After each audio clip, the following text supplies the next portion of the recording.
ونعوذ بالله من شرور أنفسنا ومن سيئات أعمالنا من يهده الله فلا مضل له ومن يضلل فلا هادي له أشهد أن لا إله إلا الله وحده لا شريك له وأشهد أن سيدنا محمدا عبده ورسوله اللهم صل وسلم وبارك على سيدنا محمد طب القلوب ودوائها وعافية الأبدان وشفائها ونور الأبصار وضيائها وعلى آله وصحبه ومن سار على دربه وعلينا وفيهم ومعهم برحمتك يا أرحم الراحمين أما بعد قال رسول الله صلى الله عليه وسلم ثقلتك أمك وهل يكب الناس على وجوههم أو قال مناخرهم إلا حصائد ألسنتهم أو كما قال رسول الله صلى الله عليه وسلم Alhamdulillah thumma alhamdulillah.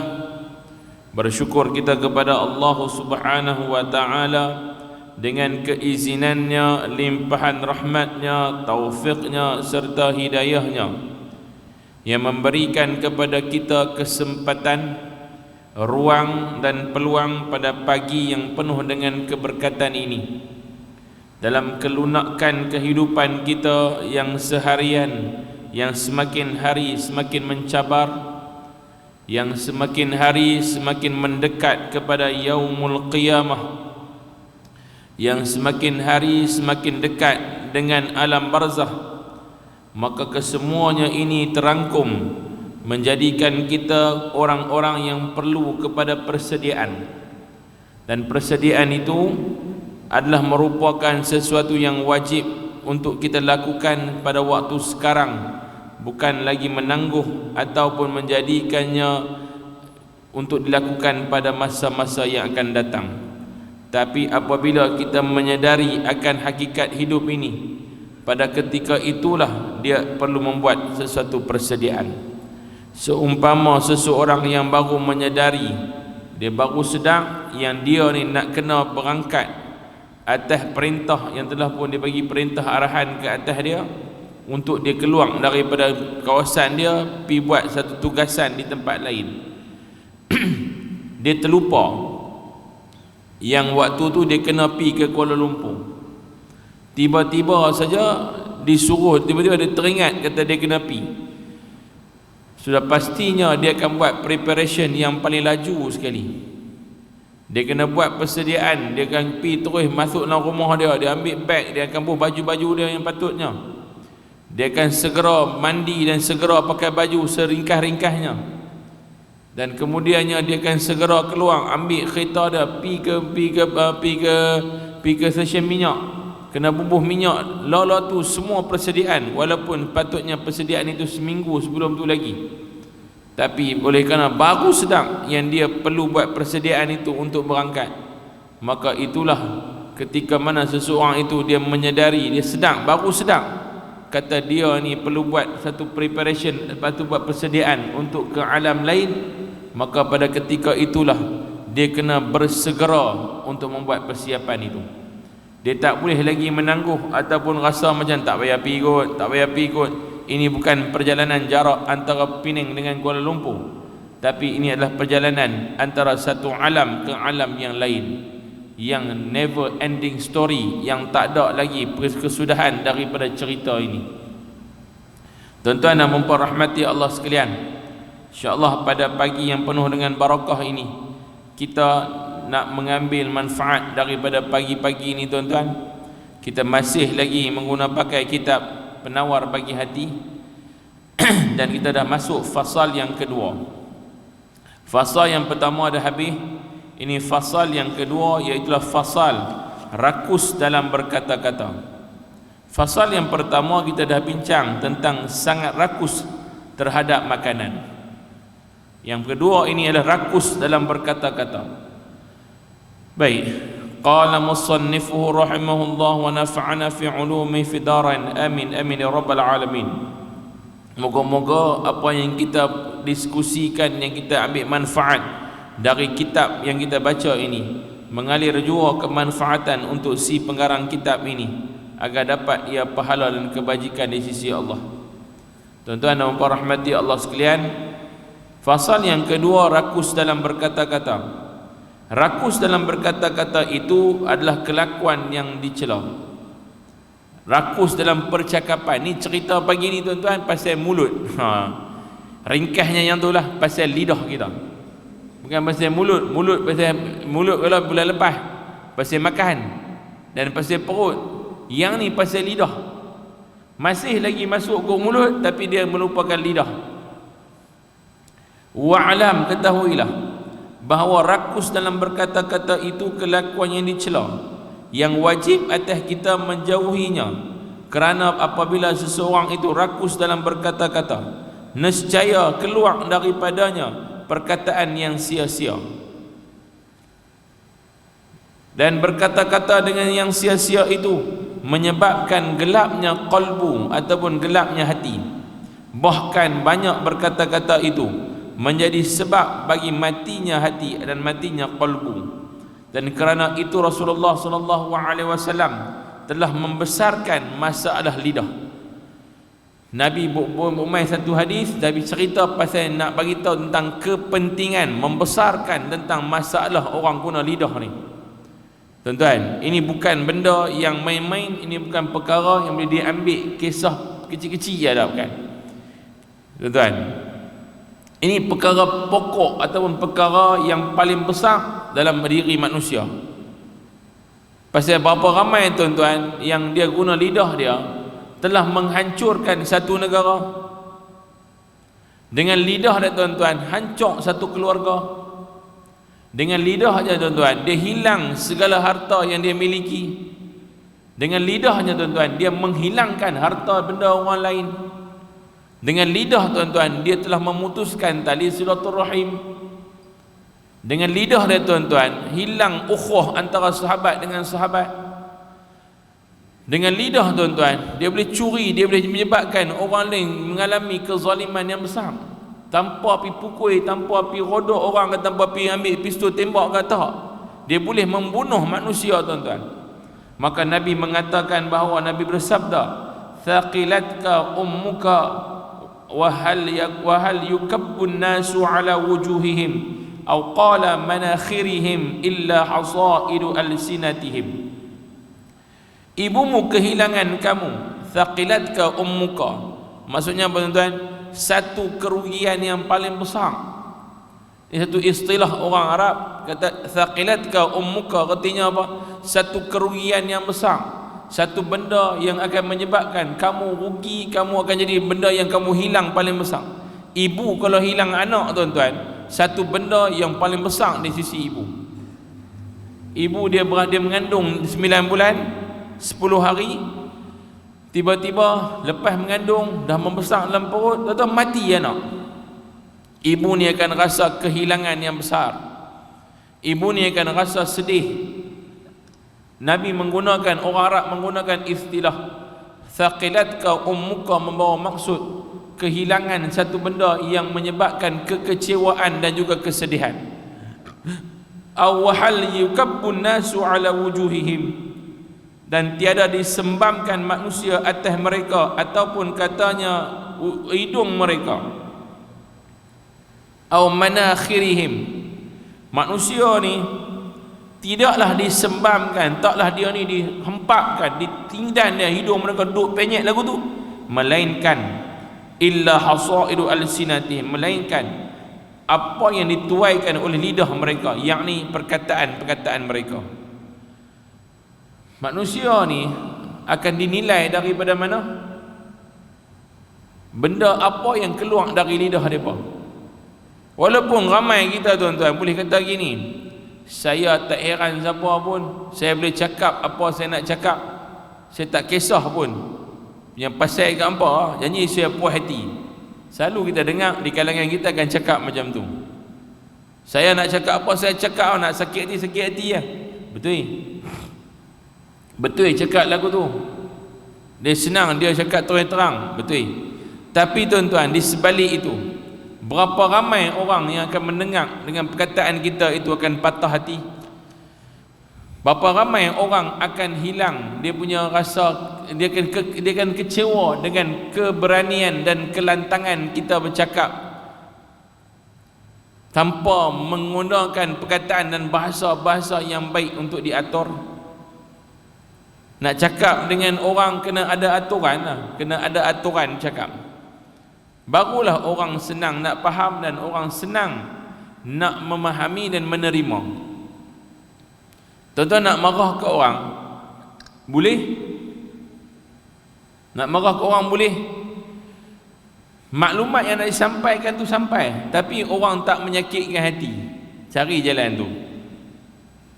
Sampai maklumat, aku nak marah sikit kat hang, tapi marah bahasa je nak. Ni saya nak beritahu kat hang tau, hang tak boleh buat macam ni. Tapi saya bukan nak marah hang betul-betul, tapi sebenarnya benda ni kita boleh perbetulkan lagi. Kita atok ayat ni sangat-sangat berhati-hati. Jangan sampai berlaku perpecahan tuan-tuan kerana mulut lidah kita. Yang ni berlaku kat mana-mana pun. Bukan kata organisasi kecil, sebesar-besar organisasi pun jadi kerana mulut lidah kita tuan-tuan. Baik. Dan sabda Nabi SAW, man kana yu'minu billahi wal yawmil akhir falyaqul khairan aw liyasmut. Yang ni hadis ni famous. Nabi kata, sesiapa yang percaya kepada Allah dan hari akhirat, maka hendaklah ia berkata yang baik-baik ataupun diam. Cakap yang baik-baik ataupun diam terus. Itu lebih baik. Sebab tu para ulama tuan-tuan tengok ramai yang ambil pendekatan dia kurang bercakap.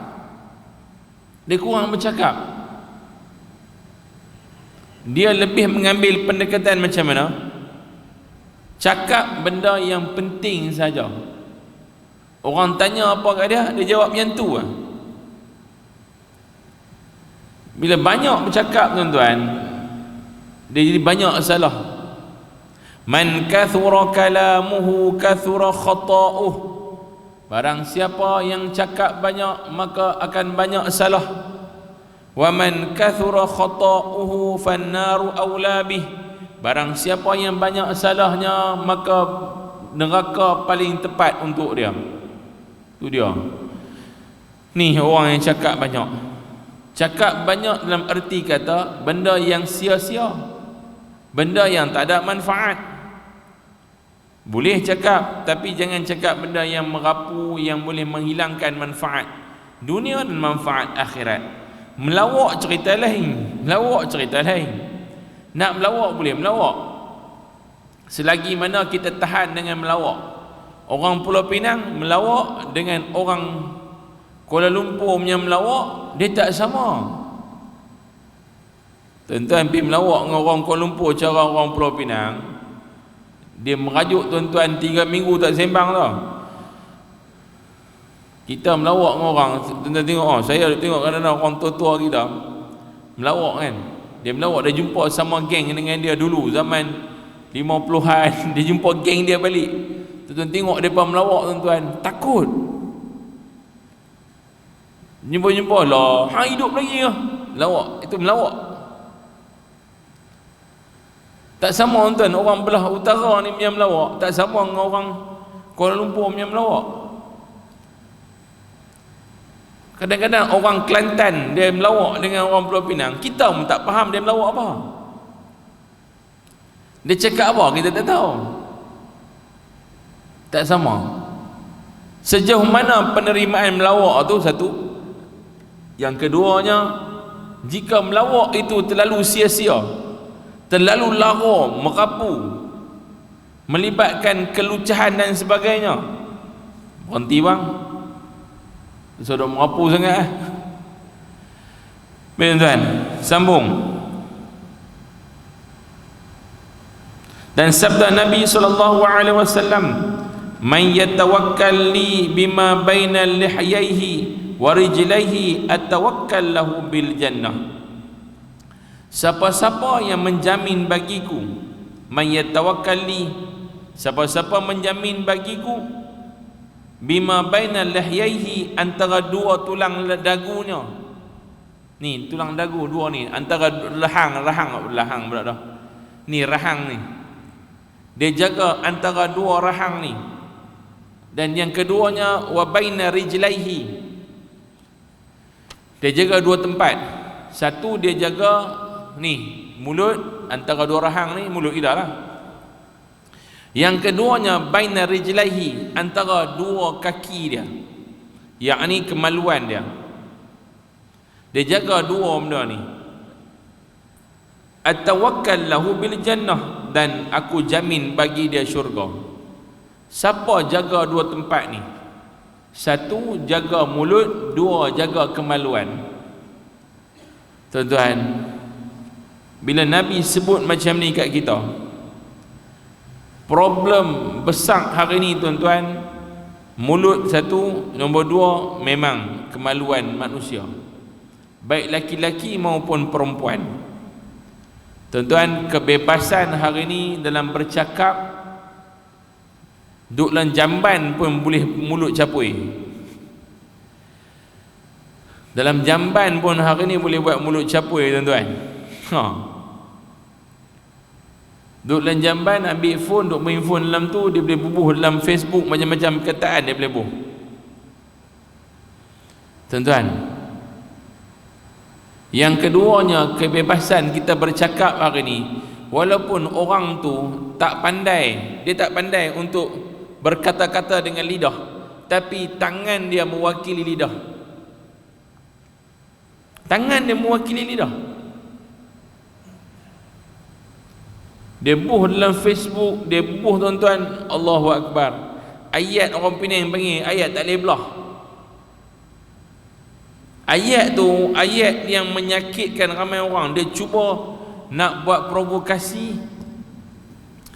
Dia akan kata kepada seseorang, contohnya dia pergi mana-mana lah, dia pergi mana-mana, contoh. Katakanlah dia pergi ke surau mana ke, dia pergi berhenti semayang, contoh. Dia pergi surau mana ke, dia berhenti semayang. Kemudian tuan-tuan, dia pergi masuk toilet. Toilet tuan-tuan lawa tadi saya pergi tengok lantai baru buat. Toilet cantik. Toilet dia berhenti mana ke, terus ambil lah Sungai Gelugong baru buat toilet cantik. Tapi memang betul-betul ni pun bersih elok. Memang antara tempat yang elok lah. Memang kita di Penang ni antara masjid yang paling teratok sini ya. Tuan-tuan, katalah berhenti surau mana ke, kat kampung mana ke, dia pergi tengok toilet kawan tu. Tuan-tuan, dia pergi ambil gambar toilet dia tu, dia pergi ambil semua apa dia tu punya. Ambil tu, dia pergi post dalam Facebook. Ni perangai elok tak elok? Dia pergi ambil, dia pergi buat gambar dalam Facebook pasal toilet kawan tu. Tengok ni, selak tak ada. Tengok jamban macam ni, dia buh dinding tengok tak elok, ni ada ni belengah, tengok ni apa ni surau ke apa, dia pibuh dalam tu. Tuan-tuan, tangan dia mewakili mulut dia. Dia yang mengaibkan itu, dia aibkan siapa? Dia aibkan surau rumah Allah. Lepas tu saya nasihatkan pada semua dengan diri saya sendiri tuan-tuan. Tuan-tuan jumpa apa-apa kecacatan dalam surau ataupun masjid, tuan-tuan jangan pergi ambil buat satu tindakan pergi post dalam mana media sosial. Ini benda yang paling common sepanah. Ambil pergi post dalam media sosial, dalam Facebook ke, dalam TikTok ke, cukup tak terpakai. Sebab apa tak terpakai? Pasal yang hang dedah tu adalah rumah Allah, yang hang adalah salah seorang daripada orang yang patutnya bertanggungjawab. Hang orang Islam, Masjid rumah Allah ni dia wakaf umat Islam. Dia bukan hak individu ataupun hak siapa-siapa. Hang pi dedahkan serupa hang dedahkan rumah hang sendiri.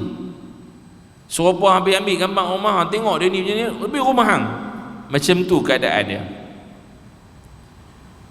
Kecacatan dan apa jua yang ada masalah, terus sampaikan melalui maklumat tertentu bagi sampai kepada orang yang berautoriti. Tak perlu nak pi post dalam media sosial bagi orang komen. Cukup tak terpakai, cukup tak boleh pakai, tuan. Kadang-kadang duk tengok daripada post pasal masjid, lagu ni lagu tu, saya tengok dengan perasaan sedih dan kecewa. Hang serupa macam tak tahu nak cari siapa, nak pi habaq kat orang tu, habaq kat dia, ini masalah surau tuan, boleh tak sama-sama kita buat? Ada masalah apa-apa tak? Mungkin manpower tak ada, boleh kita sama-sama pergi cari, kita pergi buat kerja sekali. Ada tak cukup dana apa-apa ke? Jom kita fikir sama-sama, kita cari dana, kita buat, jom. Patut macam tu.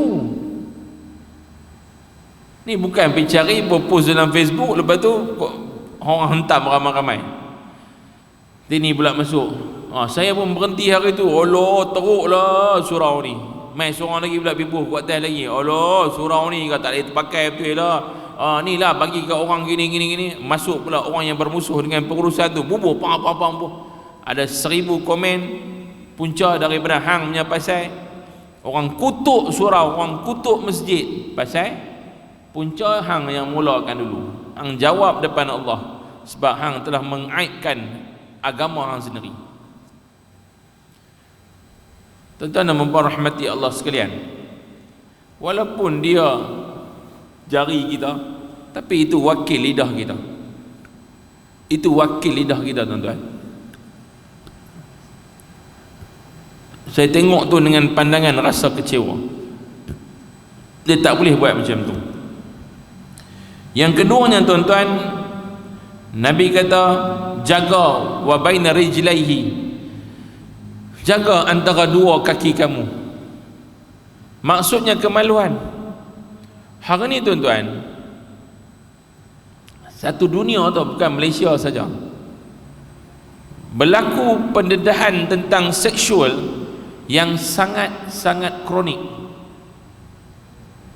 Hari ni budak-budak muda kita baik, orang tua-tua baik, tuan-tuan, dah tak ada rasa malu dah. Tak ada rasa malu dah untuk menjadi manusia-manusia yang menonjolkan sifat seksualiti dia pun. Tak ada malu dah. Tu tengok dalam iklan berkaitan dengan ubat-ubat yang ubat-ubat kuat untuk lelaki, yang jual perempuan. Yang jual perempuan, cakap benda kotor, cakap benda serupa tak ada malu, tak ada perasaan. Dia tak heran dah nak cakap benda ni, tuan-tuan. Siap didedahkan yang jual tu kena pakai seksi, jual kepada laki-laki, siapa nak beli. Saya bukan nak suruh tuan-tuan pergi tengok, tapi iklan tu kadang-kadang lalu kot kita punya Facebook. Tuan-tuan jangan balik pula pergi search iklan ubat kuat. Dia keluar main dah. Saya nak tengok ustaz, sebab ustaz dah habaq. Janganlah. Ni saya habaq, tuan-tuan dah tahu, tak payahlah pergi balik cari. Kalau dia main tu telat sekali imbas, jalan suruh dia pergi belah buang lah. Tuan-tuan, sampai tahap macam tu, kronik. Dan bila berlaku macam tu, tuan-tuan, bersekedudukan antara laki-laki dengan perempuan. Hari ni trend bagi sewa kondo. Hari ni trend tau, bagi sewa kondominium. Satu kondominium ada 3 bilik. Kondominium siapa nak ambil tahu? Masuk pun gated, rumah mewah, bagi duduk 3 bilik. Dia pecah bagi buat kanan bagi jadi 4 bilik. 1 bilik dia bagi sewa kepada orang berlainan. 1 bilik orang putih duduk. Bilik kedua Chinese duduk. Bilik ketiga Melayu duduk. Bilik keempat ni tuan-tuan, Indonesia duduk. Duduk satu international punya orang duduk semua duduk situ. Satu rumah. Laki perempuan duduk sekali. Tuan-tuan tahu tak, hari ni berlaku cara penyewaan macam tu. Saya tengok benda ni tuan-tuan bila adik ipar saya, dia pergi cari rumah sewa. Dia pergi cari rumah sewa di belah bayang lepas ni. Dia pergi cari, ada broker-broker ni bawa dia pergi. Dia kata ni ni sewaan dia, bilik ni harga dia 800, bilik ni harga dia 700, bilik ni harga dia 650. Paling murah 600 satu bilik. Toilet share semua. Satu toilet master bedroom untuk satu lah. Tuan-tuan, satu bilik share 3 bilik punya orang. Lagi satu bilik lagi tuan-tuan, dia ada master bedroom. Itu mahal sikit. Itu kat 900 satu sebulan. Saya tanya siapa duduk rumah tu. Yang hampir tengok tu rumah tu siapa duduk. Dia tahu saya tak mau duduk lah. Ada orang putih duduk, couple. Satu bilik lagi ada Chinese duduk pun couple. Depa menikah dah. Ada boyfriend girlfriend. Satu bilik lagi Melayu duduk pun boyfriend girlfriend. Tak ada. Tak menikah, boyfriend girlfriend. Bilik keempat ni lah kosong lagi. Bilik keempat ni ada kosong. Saya kata kat dia, jangan sewa. Toilet share semua. Tu dia kata kat saya, bukan satu bilik tu ada, bukan satu rumah tu ada. Lah ni trend di belah-belah Penang ni macam tu punya style, sebab nak pergi dapat harga yang mahal. Jadi gitu. Tuan-tuan, maknanya apa tuan-tuan? Hari ni cara bersekedudukan ini begitu terbuka. Seperti mana tuan-tuan, tak macam kita dulu. Tak seperti mana zaman orang-orang lama dulu. Satu rumah kalau duduk, contohnya duduk dalam flat, satu rumah ada orang lelaki perempuan duduk tak menikah. Rumah tu orang akan pergi tanya, orang ketuk rumah dia. Orang akan pergi tanya. Hari ni siapa nak pergi tanya?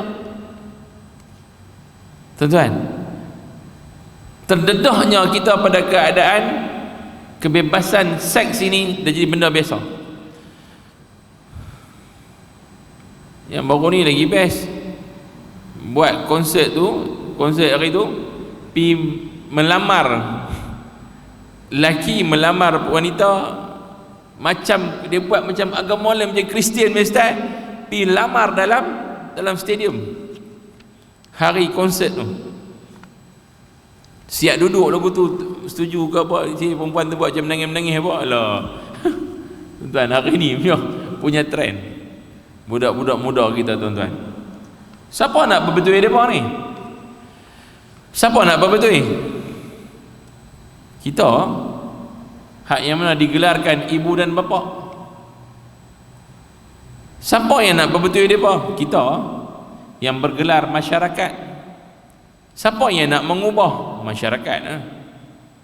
Kalau environment masyarakat berubah, akan berubahlah suasana satu penempatan tu. Bila ada orang ambil berat balik, apa jangan masuk kawasan Kelugong, jangan main-main situ hang buat leceh sikit, hang duduk lebih kurang tengok depa gamai jangan bagi sampai tahap lagu tu. Jangan pi 2 bigat, masuk 2 bigat ada couple lebih kurang tak pergi hang jaga. Jangan masuk kampung makam. Orang makam ni jangan main-main hang masuk sekali lagi hang buat antuhala, duduk lebih kurang ada bawa kanak darah orang bawa keluar, jangan siap jangan sampai jadi tahap lagu tu. Yang satu ketiga dulu tuan-tuan, itulah kampung-kampung orang Melayu. Betul tak? Dulu kampung orang Islam macam tu. Tuan-tuan duduk dulu kampung-kampung orang Islam ni macam tu tak? Nak berkeluar nak darah orang senang tak? Satu orang nak pergi masuk dalam kampung, ambil nak darah orang tu buat keluar main senang tak? Tak senang. Hari ni tuan-tuan, ada siapa tanya? Tak tanya. Sebab nak tanya apa? Bapak tu suruh. Tak apa keluar. Tak cukup duit, bapak bagi. Bapak tolong suruh anak dara dia keluar dengan boyfriend. Ni bapak cukup tak guna tuan-tuan. Bapak ni lah tuan-tuan, esok ni nak jawab depan Allah Ta'ala paling banyak sekali. Sebelum anak dia masuk neraka, bapak kena heret dulu. Ni bapak ni tuan-tuan. Ni bukan bapak ni, ayam bapak. Ni yang biarkan anak-anak macam tu tuan-tuan. Sambung. Dan dikehendaki dengan barang yang antara dua tulang dagu itu ialah lidah, dan barang yang antara dua kaki itu ialah kemaluan. Dalam satu hadis Nabi ditanya, wa su'ila an aktsari ma yudkhilun nasa an-nara faqala al-fam wal farj. Dan Rasulullah sallallahu alaihi wasallam pernah ditanya tentang yang lebih banyak yang memasukkan manusia dalam neraka. Maka sabda Nabi SAW, Nabi pernah ditanya, ya Rasulullah, apa penyebab ramai orang masuk neraka? Nabi jawab, al-famu wal farj. Mulut dan juga kemaluan. Dua benda ni yang ramai orang masuk neraka. Wa'iyyazubillah. Jaga tuan-tuan, jaga sama-sama. Saya kena jaga, tuan-tuan kena jaga. Tambah-tambah kita ada orang yang kita nak kena bercakap, kena jaga. Baik, ada orang cakap, tak larat ustaz nak jaga hati orang ni. Tak larat nak jaga hati orang. Saya lebih suka mengambil pendekatan, saya nak cakap apa, saya cakap. Nak sakit hati, hang punya pasal. Saya suka mengambil pendekatan itu. Ada orang cakap macam tu. Baik dia kot mana? Baik dia orang mudah faham. Tak baik dia apa? Walaupun dia faham, dia sakit hati, dan 80% dia takkan ikut sebab dia sakit hati. Pendekatan yang baik, pendekatan apa? Cakap elok-elok. Satu, dia mudah faham, dia boleh terima. Nombor dua, nombor tiga, dia akan ikut. Kita nak bagi puas hati kita berdasarkan nafsu kita ke, ataupun kita nak bagi capai matlamat untuk kita capai? Kita nak bagi capai matlamat kita, bukan nak bagi capai kita punya hasrat hawa nafsu. Hawa nafsu memang seronok bagi marah orang. Satu, yang keduanya nafsu dia suka apa? Bagi malu orang. Dua tu dia seronok lah. Bantai orang, bubuh perang, buh. Aku puas hati lah. Dia keluar tu, aku puas hati lah. Aku tak ada heran nak cakap, aku cakap lah. Boleh. Memang puas hati. Nafsu suka sebab apa? Sebab boleh menyakitkan hati orang. Walaupun orang Pulau Pinang ni memang terkenal dengan mulut-mulut dia tuan-tuan. Terkenal dengan mulut lidah dia yang begitu lunak dan begitu mudah berkata-kata. Orang Pulau Pinang dia pandai bercakap. Tak tahu tuan-tuan, saya tak tahu ada kajian kata tak kajian. Cuba kaji tengok orang Pulau Pinang ni. Saya tak tahu. Tapi pengamatan kita tuan-tuan, orang Pulau Pinang antara orang yang pandai bercakap, pandai berkata-kata dengan bermadah-madah. Madah kena cakap tuan-tuan. Tuan-tuan perasan tak? Pasal apa Boria itu relevan untuk orang Pulau Pinang? Relevan Boria, dia kenal dengan orang Pulau Pinang punya seni dan kebudayaan. Pasal Boria ni tuan-tuan, percakapan kita yang nak cakap hari-hari ni pun kadang-kadang bunyi macam Boria. Rima belakang tu nak main macam dia cakap.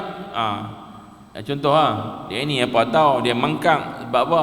Sebab dia ni memang apa, dia ada perkataan-perkataan kat belakang tu akan jadi sama. Dia ni macam tu, contoh apa? Nak abang terima belakang ni, bila dia cakap akan sama. Ni bahasa Pulau Pinang ni. Sebab tu dia jadi macam satu benda seni. Tuan-tuan, sambung sikit lagi. Sabda Nabi SAW, man kathura kalamu kathura saqtuh, wa man kathura saqtuhu kathurat dhunubuh, wa man kathurat dhunubuhu fannaru awla bih. Siapa-siapa yang banyak perkataan, banyak bercakapnya, nescaya banyaklah tersalahnya. Dan siapa-siapa yang banyak tersalahnya, nescaya banyaklah dosanya. Dan siapa-siapa yang banyak dosanya, maka api neraka lebih utama dengannya. Wa'iyyazubillah. Ketahuilah bahawa bagi lidah itu banyak kebinasaan, tetapi memadai bagimu dengan beramal satu ayat Al-Quran yang mulia, tertolak kesemuanya. Lastnya tuan-tuan, la khaira fi kathirin min najwahum illa man amara bi sadaqatin aw ma'ruf. Tidak ada kebaikan pada kebanyakan bisik-bisikan mereka, kecuali orang-orang yang menyuruh bersedekah ataupun berbuat kebaikan. La khaira fi kathirin, nak menegah semua ni boleh suruh orang buat baik. Gantikan perkataan itu dengan suruh orang buat baik, suruh orang banyak bersedekah, tuan-tuan. Dan apabila buat macam tu, terselamat kita daripada menggunakan perkataan-perkataan kita untuk pada benda yang tidak ada manfaat. InsyaAllah tuan-tuan, moga-moga pertemuan pagi ini Allah berikan kita keberkatan, Allah beri kepada kita kerahmatan, Allah selamatkan kita dunia dan akhirat, Allah jadikan kita kelompok yang diampunkan dosanya tuan-tuan. Allah selamatkan kita daripada fitnah dunia dan fitnah di padang mahsyar, dan kita diselamatkan daripada fitnah dajjal dan juga kehidupan ini tuan-tuan. Wallahu a'lam. Terima kasih pihak masjid. Moga-moga Allah rahmati kita dan tempat ini. Wallahu a'lam. Wa aqulu qawli hadza wa astaghfirullahal azim li wa lakum. Wassalamu alaikum warahmatullahi wabarakatuh. Bismillahirrahmanirrahim. Alhamdulillahirabbil alamin. Wassalatu wassalamu ala asyrafil anbiya'i wal mursalin wa ala alihi wa sahbihi ajma'in. Allahumma nawwirna bi nuri ilmik wa min nisyan bi rahmatika ya arhamar rahimin. Allahumma zidna ilma warzuqna fahma bi rahmatika ya arhamar rahimin. Walhamdulillahirabbil alamin. Wassalamu alaikum warahmatullahi wabarakatuh.